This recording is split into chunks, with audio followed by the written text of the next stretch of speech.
Hello, everybody, and welcome to this month's vlogcast. I am extremely lucky to have the MPN Voice app team who are here to talk to us about the updates on the app.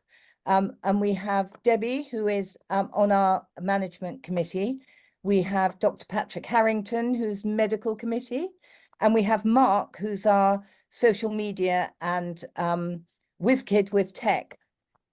But thank you all for agreeing to do this. And I think I'm not alone as a patient in saying that the evolving app is one of the most exciting things that I have seen since I've been with MPN Voice or MPD support since 2004. And we really are moving forward very rapidly.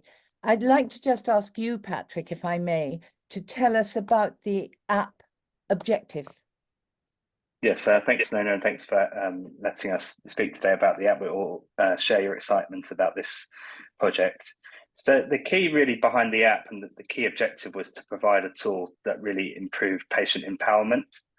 And it was something that was thought up through several meetings at conferences, discussions with different partners and with patient organisations, including MPN Voice. And it was thought that something that would be really beneficial for patients was something that would allow patients to really take control of their condition. So the idea behind the app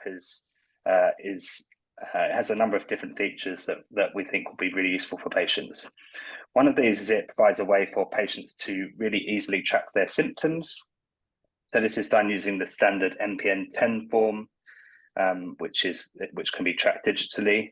So this gives a score out of 10 for each of the most common symptoms that are seen in patients with MPN to provide a total score out of 100. This can then be tracked over time, including following implementation of different therapies to see how these are affecting symptom burden, as well as to track for features of things like disease progression. Another aspect of the app, which is really exciting for us, is the research aspect. That is really focused on partially tracking the symptom burden and patient-reported outcomes, such as the MPN 10. Also looking at things, additional scores, such as the EQ5D5L, which is a quality of life score. But a unique aspect to this app is that we are tracking biometric data for patients. So this is recorded via smartwatches that are provided as part of the research project that the app is associated with. And so these smartwatches track metrics such as activity scores, such as your step count, sleep scores, and other more advanced metrics such as oxygen saturations and heart rate. And again, this is providing really informative information on how these things are seen in patients with MPN. So that's another aspect. And then really the overall goal behind the app is to just really improve quality of life of people who are affected by MPN, as well as giving them a way to really track their condition effectively and giving them further access to information about their condition, which is another feature of the app. Now, that sounds amazing. Can you just give us a brief overview of the MPN Voice app with the study and then one without the study, because I think there's a bit of confusion there. Yes, so sure. Essentially, there are 4 different kind of groups of the study, so of the project, I should say.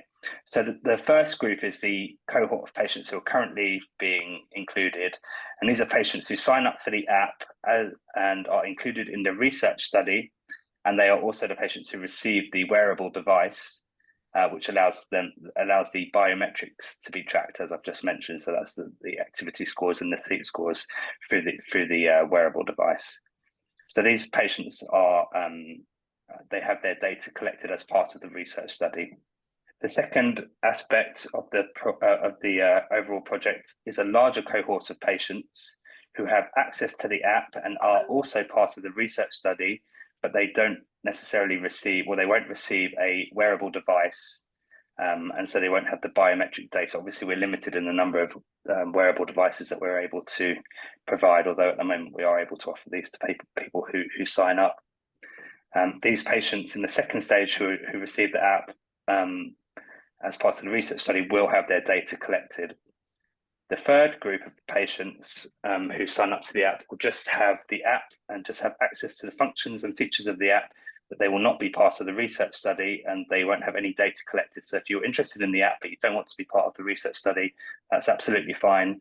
And there is a group for you, and app will be available. It's currently not available because we haven't opened up this particular arm of the project yet, but that will be available shortly. And then the final group are the fourth group, and this is the international patients. So at the moment, the app is only available throughout the UK, but hopefully in the not too distant future, we will have this available to international patients as well. That's really interesting. Now, here comes the really, really big question, is especially in light of what's just gone on for Guy's and St Thomas's Foundation with a cyber attack. How is our data protected? Yeah, so a really important question, and something that we've been very keen to focus on, both at Guy's and St Thomas's and with our partners in Sanius.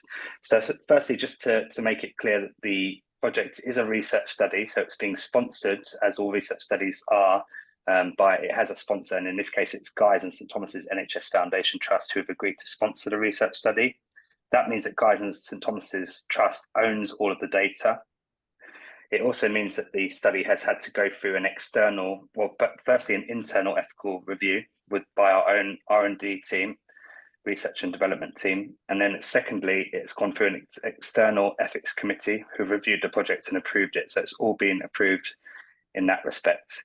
With regards to the data storage and making sure that the data is kept safe, we've had that reviewed by the information security specialists at Guy's and St Thomas's, who've gone through all of the aspects and worked closely with ourselves and the Sanius team to make sure that the data is fully secure.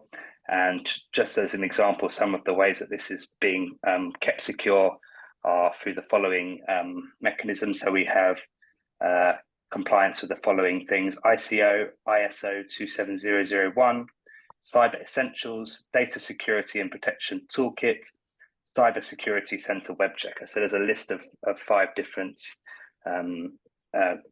data security features that we have confirmed with our partners at Sanius. So I think we're quite confident that the data is secure, but we fully understand that that's something that people want to hear. So that's why we're really keen to stress that. Thank you, Patrick. And tell me why you as a clinician are really so excited about this. Yes, I think for me personally, I think there are 2 aspects that really excite me. Firstly is the impact it can have on patients and their carers and families. So an example would be patients who perhaps are struggling to monitor their condition very well and really want to have a way that allows them to do that more effectively. So the way I foresee this happening is through patients bringing their app to their appointments on their smartphones, and then actually showing their clinicians and saying that this is my symptom burden, for instance, it's becoming worse and worse. And then maybe that can be used as evidence to perhaps start a new treatment that can have a really good impact and positive impact on their condition. So I think that the potential to track symptoms and monitor progress in patients is really important. And then the other aspect is to really provide a means to provide patients with the latest information about their disease, and having a widespread community of patients who are signed up to the app will be another way that this can be done. And then finally, from a personal perspective, one of the really exciting aspects is the potential to look at the disease in these diseases in a large cohort of patients and collect large volumes of data to really see what is happening in patients with these conditions, and to really help us to study these conditions more effectively. So we're really expecting to generate big data through this, both through the patient-reported outcomes, but also through the biometric data. And I think this is going to be really informative for us. Thank you, Patrick. And presumably that data and that research will be available globally, that it won't be just restricted to the UK. Yeah, that's a really good question. So we're keen to obviously to share the data as widely as possible. So the way that would be done is through the kind of standard approaches. So we would aim to present the data at conferences, including the patient conferences that we always engage with, such as our MPN Advances Day that's normally in November.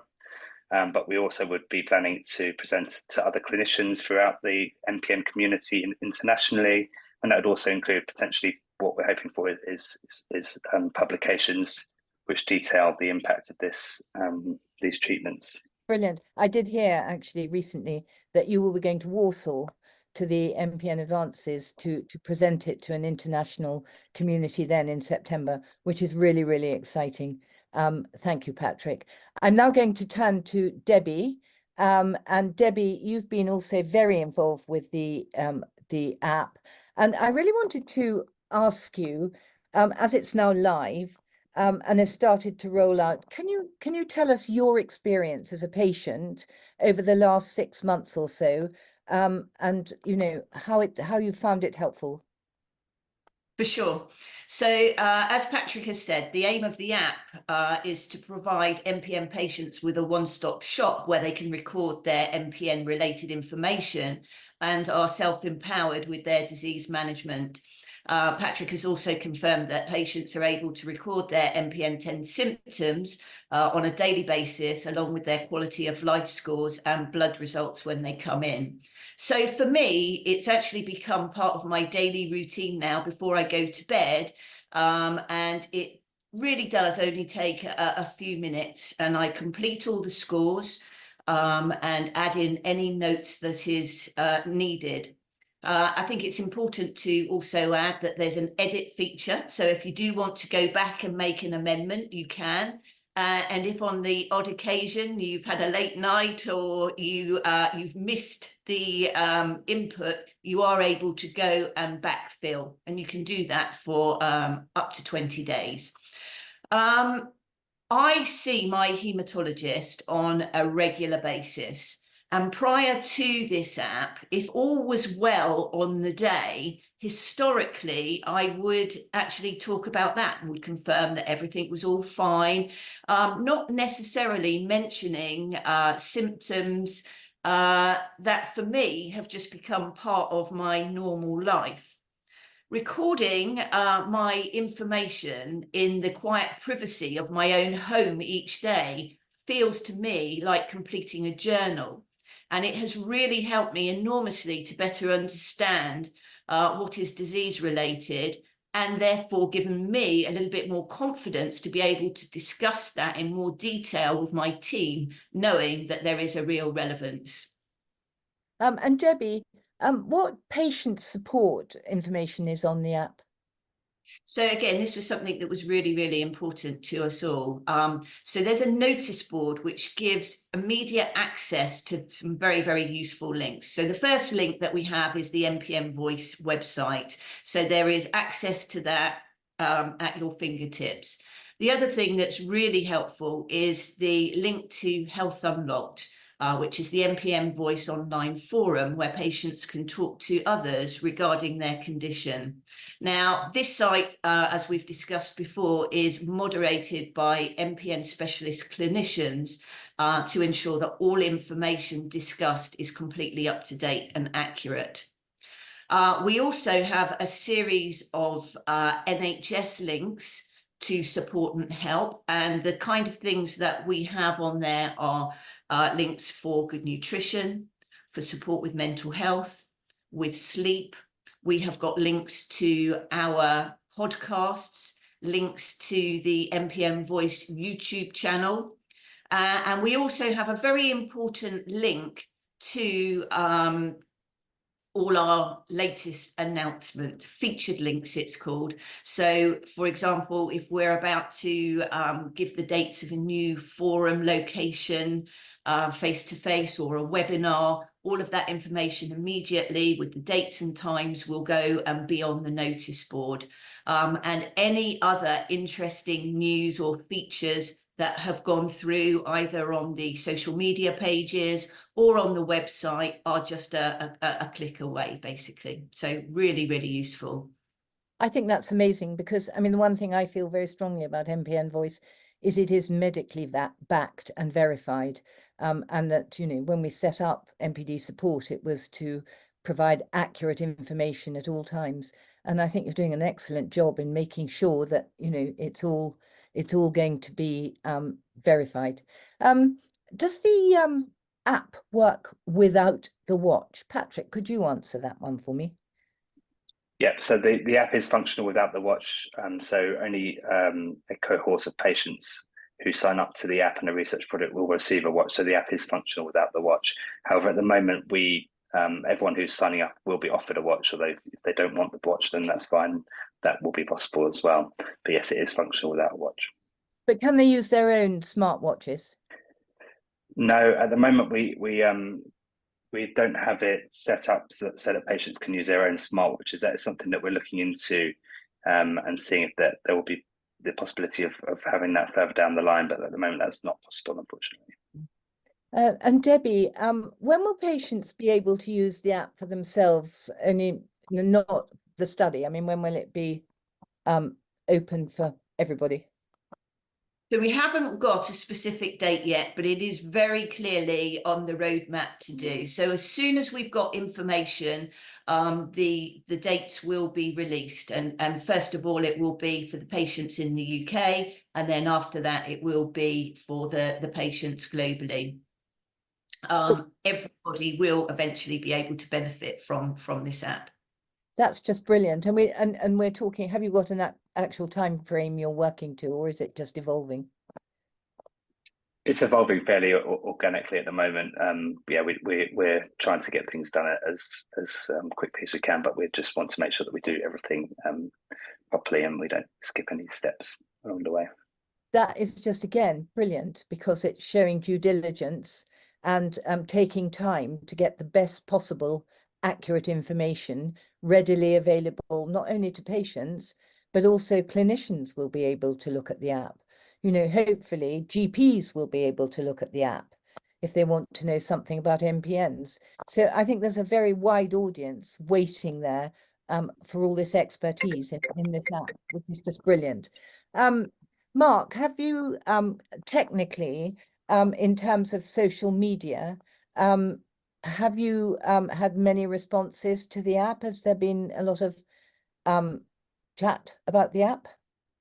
Yes, we've had a lot of interest throughout the period. As soon as we mentioned it, and way back when we first asked the question and the ideas came up, we've had numerous interest. Since the app's been released, lots of people are asking the questions. We're pointing them in the right direction to the Sanius site to allow them to get themselves registered. And since then, we've had a lot of questions about how long it takes to actually get onboarded, which is difficult to answer because there's a very personal touch from Sanius where they'll get in touch with the individuals, they'll talk to them person to person, they'll make sure that they fill out the requisite SARS forms and the other information that they need. They'll issue the watch and then they'll personally help that individual work through the watch, get it connected to the app, and then they'll move on to the next person. So it is taking its time, but we are getting there. Okay. And I think this is a question for you, Patrick, actually. The partnership with Sanius, which is brilliant because they've done a lot of the work. A lot of people don't know who Sanius is because they know about MPN Voice, and why you specifically chose Sanius to work with. Yeah, so Sanius are a company, as I mentioned, we first met them at conferences. Actually, they have got quite a lot of experience across a range of hematological conditions. So we met them in academic meetings and really hit it off. They shared their vision for developing these kind of technological ways to improve patient care, and that was really appealing to us. So as I say, they have developed similar apps in other disease settings, including other chronic conditions, which are hematological in nature. And what we wanted to do was develop a bespoke app. So we didn't want to just copy what had been done already. We wanted to make it MPN specific. So this took over a year actually of meetings to really to get the My MPN Voice app where it is now.